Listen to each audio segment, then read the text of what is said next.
Walang maramdaman kung paano mahirapan. Pagkabigat ang iyong dinadala ay dadamayan. Kahit di ako macho, ito at tandaan mo, di ka pwedeng bastusin pag magkasama tayo. Hindi ako papayag mahipuan ka sa kanto. Ay nako, makikipagsapukan talaga ako. Tumataya ako ng pati-pato pagdating sa'yo. Nandiyan agad ako pagkailangan darating ako. Hatid sundo ko lagi kaso natatakot ako, kasi di ko sigurado kung sasagutin mo ba ako.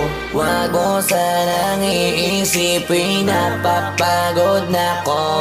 Di ako apurado pero sa'yo ano ba ako? Gusto ko lang kasi makasigurado. Matagal na panahon nakita balak tanongin, may pag-asa pa kung bakit di pa sagutin. Sabi